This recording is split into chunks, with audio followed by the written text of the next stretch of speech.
Le système auditif, qui comprend les oreilles, le système nerveux et le cerveau, est le lieu d'une myriade de phénomènes physiologiques. Il nous permet de percevoir les sons qui nous entourent et est aussi indispensable à notre équilibre. Certains des mécanismes sont bien connus, mais il reste encore beaucoup à faire pour comprendre finement ce qui se passe et mettre au point, le cas échéant, des thérapies adaptées. C'est pour ces raisons que l'Institut de l'audition, centre de l'Institut Pasteur, dispose d'un lieu bien particulier, le CERIA, le Centre de recherche et d'innovation en audiologie humaine. La spécialité de l'Institut de l'audition d'où nous émanons, c'est d'avoir la capacité à inventer des nouvelles thérapies, parce que jusqu'à maintenant, il n'y avait pas de thérapie des surdités. Et ça, c'est des nouveautés mondiales. Au CERIA, notre but, c'est d'arriver à détecter quels composants du système auditif ont été lésés et à quel moment. S'il y en a plusieurs, les lésions peuvent s'enchaîner et l'ordre exact déterminé permettra d'instaurer des traitements spécifiques au bon moment pour la bonne personne. Le CERIA va pouvoir mettre en œuvre chez des volontaires et plus tard peut-être chez des patients les différentes démarches diagnostiques qui vont nous permettre d'identifier les stades de surdité et de tester des traitements. Ces surdités diverses touchent 6 millions de personnes en France et près de 450 millions de personnes dans le monde. Certaines formes surviennent à la suite d'expositions sonores et leurs effets temporaires ou permanents sont étudiés au CERIA. Typiquement, la dose tolérable, c'est 80 décibels, qui est le bruit d'une route extrêmement bruyante à l'heure de pointe, pendant 8 heures. 100 décibels, c'est un concert où c'est une ambiance très chaude en discothèque. Alors, les autres signes d'une déficience auditive, c'est les sifflements permanents dans les oreilles. Les sifflements transitoires sont le signe d'une souffrance, et s'ils disparaissent, c'est que la souffrance a récupéré. Et bien entendu, lorsqu'un sifflement devient permanent, il est le signe d'une lésion de l'oreille interne ou du système nerveux auditif.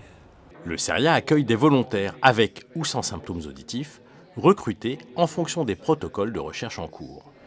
Aujourd'hui, Simona va découvrir la batterie de tests qui a lieu ici. Venez avec moi s'il vous plaît. Je vais vous laisser vous installer sur le fauteuil bleu qui est là.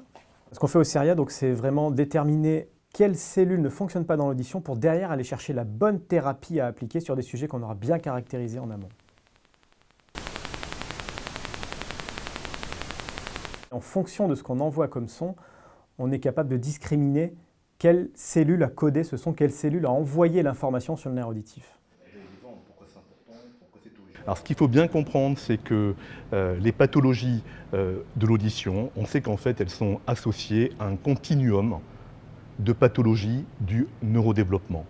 Il y a des troubles auditifs dans des pathologies aussi diverses que la dyslexie, les troubles développementaux du langage oral ou même les troubles du spectre autistique. Donc on voit bien que l'audition est au carrefour de différents mondes et que c'est très intéressant d'aborder le corps humain, d'aborder le cerveau par l'oreille et par l'audition. Les résultats des enregistrements permettent de savoir comment les différentes zones du cerveau s'activent en fonction des sons entendus.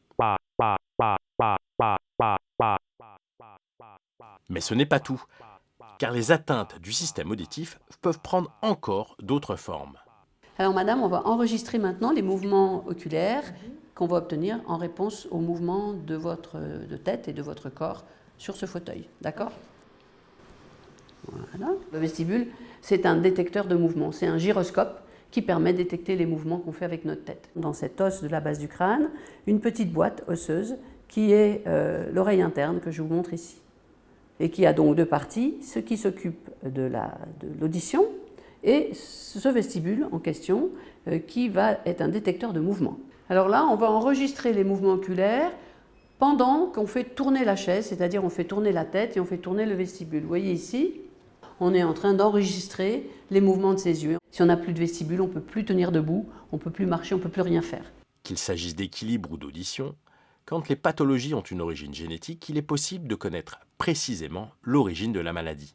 Le rôle du CERIA est d'étudier les effets de ces variations génétiques sur les systèmes auditifs et vestibulaires. La génétique, c'est notre raison d'être, donc c'est particulièrement intéressant de rechercher les prédispositions génétiques des sujets qui sont porteurs de surdité ou qui sont particulièrement fragiles vis-à-vis de l'exposition sonore, par exemple. À l'échelle d'une dizaine d'années, le CERIA et l'Institut de l'audition devraient être capables d'identifier les mécanismes précis de nombreuses pathologies et de prouver en même temps l'efficacité de thérapies innovantes.